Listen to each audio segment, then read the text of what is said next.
Every pregnancy needs utmost care and attention. But certain pregnancies need a little extra attention. An RH negative mother carrying an RH positive baby is at increased risk of complications. BSV is at the forefront to ensure safe delivery in every RH negative pregnancy.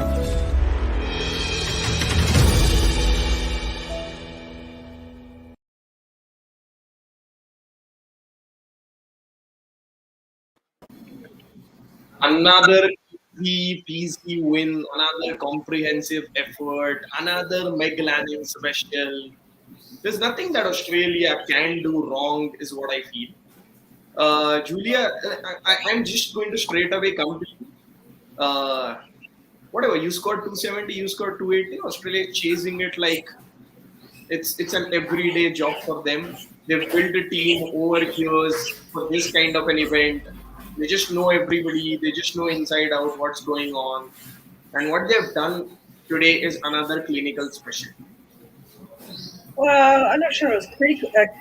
It was, they got dropped 7 times. So I think, South Africa had plenty of opportunities to potentially win this game, and you can't do that with a team like Australia. They're just going to just continue to pound you. Meg Lanning finished up on 135 not out, and I think she got dropped 4 times. So maybe 5. I don't know. We can't do that with someone like Meg Lanning. So I think South Africa will be really disappointed, because I think they probably, if they'd taken some of those catches, I think it could have been a much tighter finish for the game here, because I wouldn't have said that, Ash Gardner didn't look overly comfortable out there. Beth Mooney ran herself out. Ishmael was bowling fantastically. They just probably didn't quite have the luck going with them today with their fielding and wicket taking ability, I suppose. The reason I say clinical is not because they've not been dropped or whatever. I say clinical because more or less you also have to take those chances when someone else drops, because drops generally happen every game, but you have to take those chances and do whatever you're doing, planning 135. Mohit, Meg Lanning, 15 ODI centuries, 10 while chasing. There is no Australian, even men's cricketers, who've scored centuries 10 times while chasing. Yeah, we've seen it time and again in the past that both Meg Lanning and Ellis Perry are very good in chases, especially Lanning. She's been someone who's always done well, and she's performed against all the big teams in this tournament. She almost got 100 against England. She almost got 100 against India. So I'm sure she'll be very happy to see the chase through this time round, because a lot of times in the past, she has gotten Australia very close to the target, but not been there at the end. So that's something that will give her a lot of satisfaction. And yeah, we've seen it time and again. You give Meg Lanning a target, she's anyways a great player, even batting first. But in chases, she's like an altogether different player, because once you put a target in front of her, she has the ability to suss out the situations very well, see what the conditions are like, and then tailor her game accordingly. So she is probably the greatest ever when it comes to chasing in the women's game, because very rarely will you see a game where Lanning has gotten runs in a chase and Australia have lost. So yeah, she's right up in the list of the all-time greats. Julia, is she the greatest of all times when it comes to chasing in ODI cricket? Well, it appears that way, doesn't it? She's averaging, well, now it'll be a lot more because it's a not out. So she was averaging 74.31 in successful ODI run chases. So, even before today, it was crazy. So, they must have known. Everyone respects the way that Meg Lanning goes about her run chases. She understands how to pace her innings. It obviously helps when you can get to see what the pitch is playing like before you actually go out there and bat. And I think she was a lot smarter about how she went about things today in her innings. She really paced herself. Was leaving a lot of balls outside the off stump. She got herself in trouble a few times in the tournament so far with sort of chasing a few wider balls. And today she kept leaving a lot early, which I really like to see. And she had that serious Sally face that she gets on when you know that she means business. She was very focused on making sure that Australia chased this down and that she was going to be there at the end of the innings. end of the inning. She has 10 centuries in chases, and she has total 15 centuries. And what's her age? She's 28, if I'm not wrong. Still a long international career, at least one more 50 over World Cup there, at least 3, 4, 5 years left in her career. And she can just join that 25 century mark or 30 centuries. I don't know how many centuries is she going to hit. But that's Meg Lanning for you. Probably the best batter of all time we had. Probably the best chaser of all time that we had. And she's right up there. She's one of the greatest of all time. Yeah, and today was another clinical performance, 135, not out of 130 balls. Yes, she was dropped 4 times, but that's South Africa's fielding for you. And Let's think, go down I to think that's the big thing about Meg is the fact that she's going in an ODI faster than a runner ball.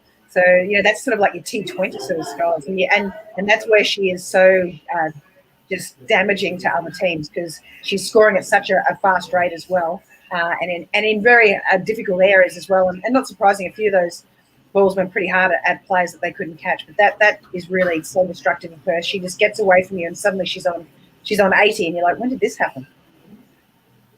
I want to ask you, since you told me this runner ball thing, I want to ask you one more thing. What is this with Australian team that even when wickets are falling from one end, you don't?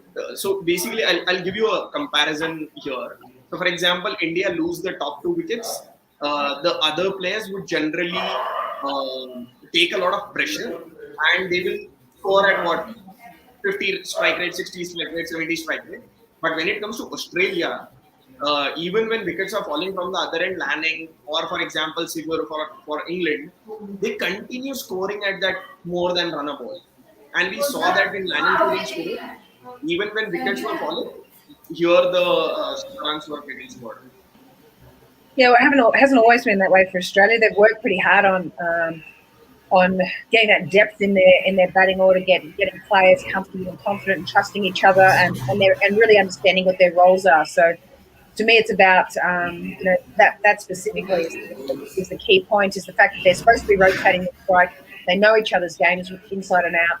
Generally, there's not that communication mix-up, or I haven't batted with this person for a while. They all know each other well enough to understand that this is how a certain person scores and where they're scoring and how I'm going to assist them with my running between wickets and how, in the way that I go about my role, am I going to complement them as well. So they work really well as an entire unit, as opposed to lots of individuals playing in a team. And I think that's what they learned from 2017, is they were relying on a few and didn't allow everyone to have particular roles or opportunities to make sure that they were part of that mix.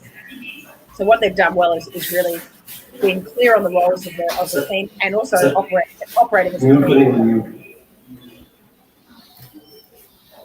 Let me. That's of course what we discussed about Meg Lanning, but Australia. Let's see that scorecard once up there. 272 for 5.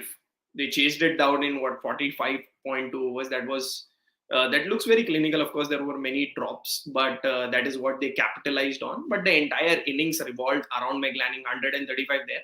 But none of the other batters scored above 32. 32 is the highest by Talia Magra. Ellis Perry did not come out to bat. Of course, she was slotted it at number 7. Annabelle Sutherland came because it was a low score to chase at that time. 22 of 26 for Ash Gardner, 22 for Annabelle Sutherland, 21 for Beth Mooney, 32 for Talia Magra. So overall, it was all revolving around Lanning. Had that wicket of Lanning, South Africa would have taken that wicket of Lanning. Where do you think the game could have shifted the other way around completely, and South Africa got way more in the game? I don't know if the game would have shifted the other way around completely, but what I definitely think is like Australia would have had to dig in a lot deeper and maybe like take up a lot more balls to chase down the target, because we've not really seen someone like Annabelle Sutherland bat yet in the tournament. So I think the way she batted today is a big positive for Australia.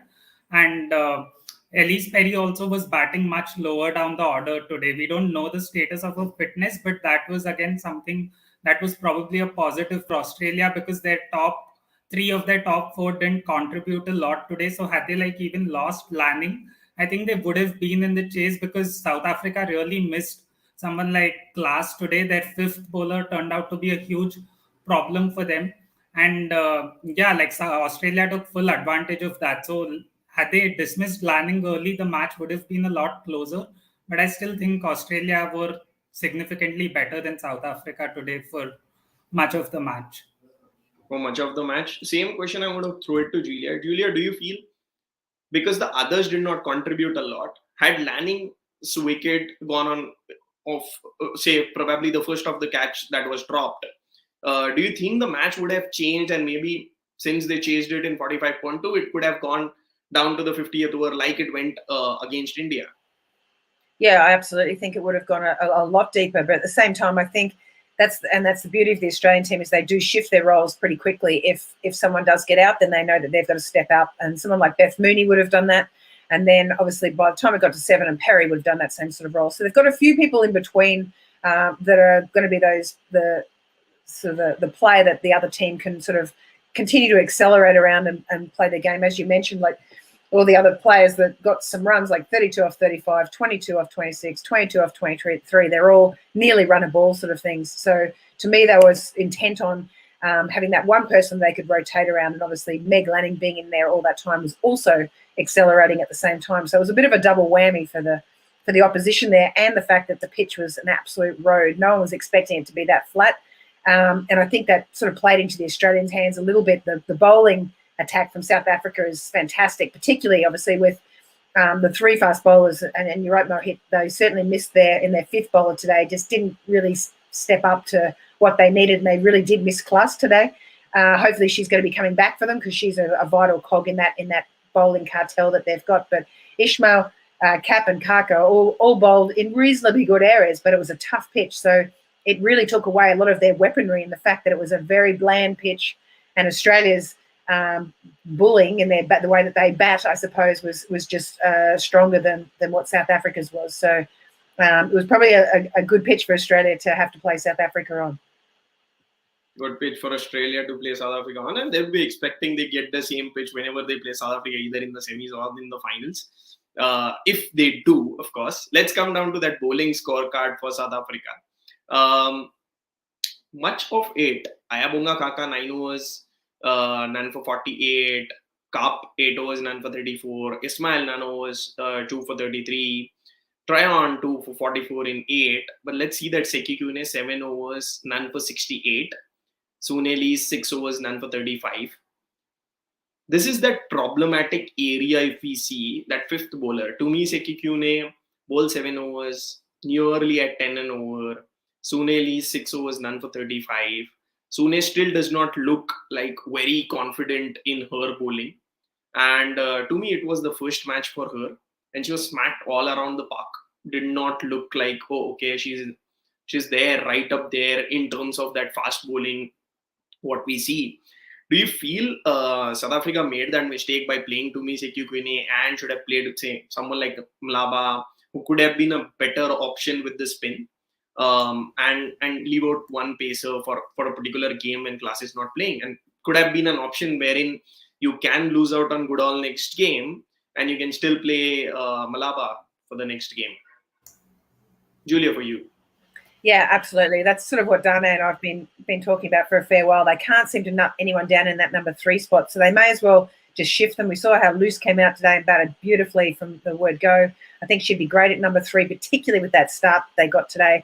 And then we can just keep shuffling up the order. And then it does provide them with a little bit of diversity and variety in their attack, with Malaba coming on the left arm orthodox.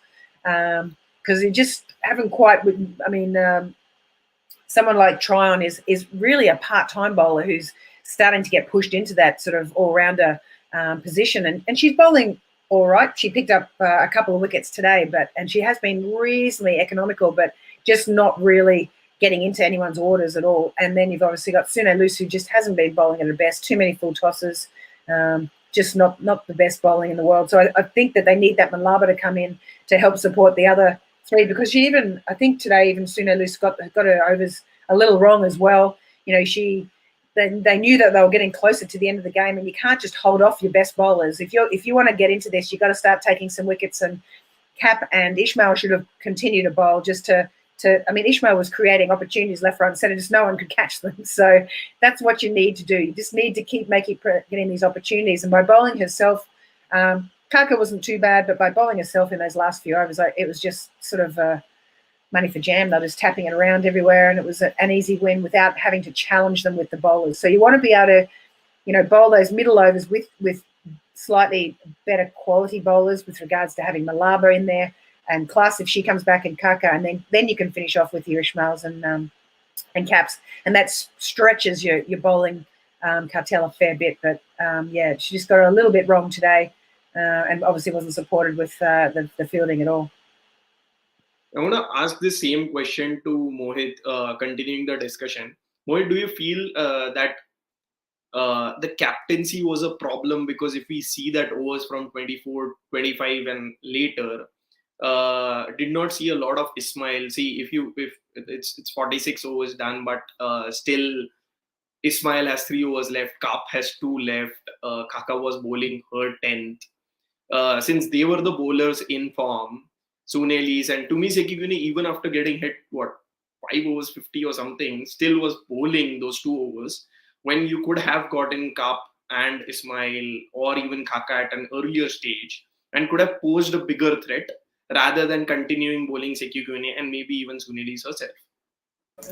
Yeah, I think Sonelis has done a great job as captain so far in the tournament, but today was definitely not her best day. And I think the big issue with her captaincy is like there's only been one issue with her captaincy in the tournament so far, and that's her own utilization of her leg spin. I just feel somewhere that she's lost confidence in her bowling because she's been under bowling herself right through this tournament, even in situations where there have been opportunities for her to bowl. She's always like gone with other options. And like Julia rightly pointed out, someone like Chloe Tryon's done an admirable job. But in most other teams, she'd probably be the 6th bowler who'd come in and bowl 5 or 4 overs maximum in a game. She's been economical, but she's not a bowler who can run through a batting lineup which is something that South Africa have always had with Dane and Sune. And Sune in particular has one of the best strike rates of all time, and she's a bowler who's always provided South Africa those crucial breakthroughs in the middle overs, and that is something that they've really struggled with today. Otherwise, Kaka's like bowled through the middle overs sometimes and given them breakthroughs, but I think Australia even played her really well and they attacked her from the outset. So I think Kaka was very expensive in her first spell today. I think they hit her for 35 runs in her first 5 overs or something of that sort. And then she came back well in the later stages. But like you rightly pointed out, like 5 overs of Shabnim and Cap getting unused is criminal in a chase where you've put up enough runs on the board. So they definitely should have like got both of them into the match a lot earlier, because at 105 for 3, they had Australia completely on the mat, and 1 or 2 more wickets there would have made the match a lot more interesting. So yeah, I think Sune definitely missed a trick or two there with her captaincy.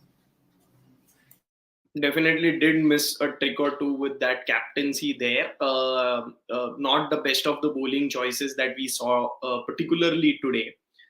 If you see, it's let's take a look at that bowling scorecard again. If we see 4 overs were unbowled, but still 5 overs of Ismail and Kap. So even if it would have gone till the 58th game, they would have underbowled themselves. So it was like an over extra was bowled from Tryon, Sekigune and Lees combined. Tryon is doing a great job, but that's not the case. Somebody needs to go and tell Sune Lees she has more than 100 ODI wickets to her name. That's an important statement that needs to go out to her, and she needs to feel confident about her own bowling. I don't know what's happening in the nets, and that's with this COVID world that nobody from the media world is able to travel, understand what's happening in the nets, report from there. And I think so that's something that needs to be solved. That how are you going to understand what's happening in the nets, who's bowling how much, and overall, if we see this particular thing needs to improve. Let's take a look at that points table. Australia is the only team that has qualified for the semi-finals, whereas it's again a competition. It's a competition. South Africa have lost their first game today. They're on 8 points. The run rate is a problem. If they lose against West Indies and India both, they have a chance of bowing out of the tournament and not even qualifying for that semi-finals. West Indies will want to win their last game against South Africa. South Africa will want to beat West Indies again. India plays South Africa one game after their game against Bangladesh today. That's England also has two important games against Bangladesh and Pakistan coming up. Julia, what do you feel? This points table, it's wide open yet. Even Pakistan, who are at the bottom of the table, have a chance to get qualified for that semi-finals. Yeah, it makes it pretty exciting that it's still pretty much open for everyone. And we sort of knew towards the back end here there was a few sort of crossovers of games that were really going to make a big difference to where people finished on that ladder. I think we keep coming back to the net run rate, and that's going to make a big difference. You want to make sure that if you're losing games, you've got to get as close as you can to the actual final score. Particularly if you're someone like South Africa that have the points on the board at the moment, but they'll be wanting to finish on a bit of a high, continue that momentum that they've had. We've seen that sort of really drop off with the West Indies at the moment, so they've just got to try and scrap home at the moment, see if they can manage to sneak over the line. They've still got a couple of hard, tough games, and obviously they've still got to play South Africa, which will be an interesting one as well. They've played them a fair bit recently as well, so they do know each other. And that one went to South Africa in that recent series as well. So it'll be interesting who sneaks in though. It's really between England. From mine, I really think it's between England, West Indies, and India who's going to take that fourth spot. But it's a bit of a tough one. Who are your two? You're already saying Australia, South Africa. Who are your two among the three? They're my two. Yeah, they're definitely in. No, who are your remaining two? So between West Indies, England, India, who are your remaining two? Well, I did tip West Indies, and I'm a little nervous about them now at the beginning of the tournament. England have started to sort of get on a bit of a roll. So as much as I'd hate to say it, I think England, they've got Bangladesh and Pakistan still to go. So I think England will probably be one of them, and potentially India will be the other. And unfortunately, I think West Indies may just miss out after their great start. That's going to be interesting because West Indies have actually beaten the top ranked sides and yesterday lost against Pakistan. So that's going to be very crucial for them, how it's going to end. Mohit, what's your... I'm asking this to every expert that I'm meeting. I asked this yesterday also in the panel. I'm asking this again today because it's thrilling contest that's going on. Who are your top four? Australia is already qualified. Who are the remaining three that you see now realistically qualifying for that semi-finals? I agree with Julia partially. I think South Africa is definitely going to qualify. England's fixtures are very favorable to them, so I see them winning the remaining two matches and qualifying as well. The fourth spot is the really tricky one because before the tournament, I personally had picked New Zealand, but they clearly can't make it anymore. West Indies made a really good start. Like you said, they've beaten the big teams. So if they make the semis, they deserve to be there. But they've just been very inconsistent. And even against Bangladesh, they struggled to get over the line. They ultimately did. But yeah, they struggled a lot. And I just think like India is a lot more consistent than West Indies. They've had a couple of big losses against New Zealand and against England also. They got bowled out pretty cheaply. But against like teams that are ranked below them, India generally tends to play a lot better. And looking at their remaining fixtures, I think they've gotten a reasonable score today as well. And they have a good record against South Africa. And South Africa themselves have had very close matches so far. So I think India would just sneak through as the fourth team for me personally. That's what everyone is saying now. So what I am understanding is South Africa is going to beat West Indies. And then India is going to beat South Africa because that is how it has to happen. And England will have to beat both Bangladesh and Pakistan for Julia and Mohit's predictions to come out true. Let's see if those do come out true. Tomorrow is the only off day that we have in the league stage of the Cricket World Cup this year. And then, of course, then we have back-to-back matches from 24th to 27th. Finally, a bit of break, a couple of days, 30 and 31st, the semi-finals, and then the big finals on the 3rd of April. But we are going to preview tomorrow's match in a bit of time. Till then, Let's take a look at that summary. What happened in today's match? Australia have beaten South Africa by 5 wickets, chasing that score in 45.2 overs. A huge total 271 put on board by South Africa. A couple of half centuries from Laura Woolward and Suneli is the captain. Annabel Sutherland, Alana King took 1 wicket each. There were others who also took a wicket each. Meg Lanning, that star of the show, the player of the match, 135 not out for her. Talia Magra, a great partnership with her. I think so. It was nearly 90 odd run partnership with Talia Magra, 32 runs there for her, 20 odd for 3 other players. Shabnam Ismail took 2 wickets. Chloe Tryon took 2 wickets. South Africa unfortunately missing out. Australia winning that 5 wickets. Still unbeaten. They only have one more game remaining and doesn't look like they're going to lose unless and until it's going to be a semi-final or a final, probably, or they're just going to win it one shot. But that's it here at the post-match show between Australia and South Africa here on the Outside View.